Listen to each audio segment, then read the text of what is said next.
ইন্নাল হামদালিল্লাহ নাহমাদুহু ওয়া নুসাল্লি আলা রাসূলিহিল কারীম আম্মা বাদ ফাআউযু বিল্লাহি মিনাশ শাইতানির রাজীম বিসমিল্লাহির রহমানির রহিম। সম্মানিত ভিউয়ার্স, আসসালামু আলাইকুম। আমার সামনে যে রোগীটা বসা আছে এনার নাম হচ্ছে খালেদা বেগম, বাসা হচ্ছে ঈদগাহ, বয়স হচ্ছে মাত্র 27 বছর, তাই তো বাবা?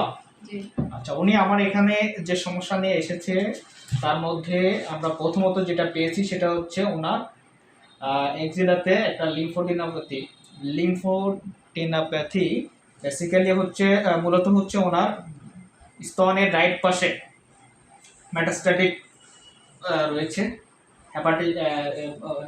ডান স্তনে মেটাস্ট্যাটিক যেটাকে বলে থাকি, এই জাতীয় সমস্যা রয়েছে। আমরা একটা এফএনএসি করেছিলাম, এই এফএনএসিতে মূলত যেটা পেয়েছি এটা ডাক্টাল কার্সিনোমা হওয়ার একটা সম্ভাবনা ওনার ক্ষেত্রে খুবই বেশি। ঠিক আছে, ইন ফিউচারে ডাক্তার কার্সিনোমা হওয়ার বা ক্যান্সার হওয়ার একটা সম্ভাবনা খুব বেশি ছিল। তো যাই হোক, আমি আজকে ওনাকে ওষুধ দিয়ে দিচ্ছি মাত্র 15 দিনের। ওনার মধ্যে যে লক্ষণগুলো বিদ্যমান ছিল তার মধ্যে অন্যতম হচ্ছে ওনার ব্রেস্টে ব্যথা ছিল এবং ব্রেস্টটা অনেক বেশি শক্ত হয়ে গিয়েছে, এটা লম্বা প্রকৃতির, তাই তো? আচ্ছা, ওখানে ভিতরে ব্যথাটা হচ্ছে সুই ফোটানো ব্যথার মতো এবং চাপ দিলে ব্যথাটা বেশি হয়, পায়খানা শক্ত হচ্ছে, প্লাস হচ্ছে মুখটুক একটু ড্রাইনেস থাকে, পানি পিপাসা আছে কিন্তু সেটা কম কম করে বারবার খায়। উনি কাতরতা হচ্ছে মূলত বোথ সিজনে, উভয় সিজনে উনি কাতর এবং একটা উইকনেস কাজ করতেছে। আর ওনার মাইন্ড সিমটমের মধ্যে একটা গুরুত্বপূর্ণ বললাম সেটা হচ্ছে একটা মৃত্যু, মানে মরে যাবে এরকম একটা ব্যাপার স্যাপার ছেলে মেয়েদের সাথে বলে যে মানে প্রায় মরে যাবে। তো যাই হোক, আমি মোটামুটি ওনাকে 15 দিনের চিকিৎসা দিয়েছি, ওষুধ দিয়েছি।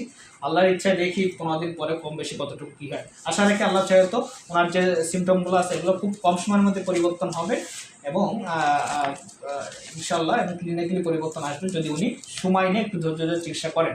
তবে শোনেন, এই পরিবর্তন আপনার যে সিমটমগুলো দেখলেন, যে রোগ লক্ষণগুলা, এটা আল্লাহ চাহে তো প্রথম 7 দিন থেকেই পরিবর্তন বুঝতে পারবেন। হ্যাঁ, ব্যথাটাতে যে কষ্টগুলো আছে আল্লাহ চাহে তো প্রথম 7 দিন থেকে বুঝতে পারবেন। ওষুধগুলো যে নিয়মে বলেছে এই নিয়মে খাবেন, ইনশাল্লাহ আল্লাহ চাহে তো সুস্থ হয়ে যাবেন।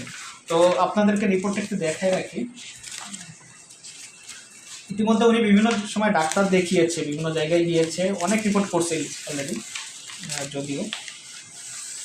তো আমরা নতুন করে আর তেমন কিছু দিব না, একবারে মোটামুটি চিকিৎসা নেওয়ার 1-1.5 মাস পরে একটা রিপোর্ট আপনাকে আল্লাহ চাহে তো করতে দিব। এটা তো একই রিপোর্ট, লিম্ফোডেনাপ্যাথি প্লাস হচ্ছে রাইট ব্রেস্টের মেটাস্ট্যাটিক যেটা আর কি।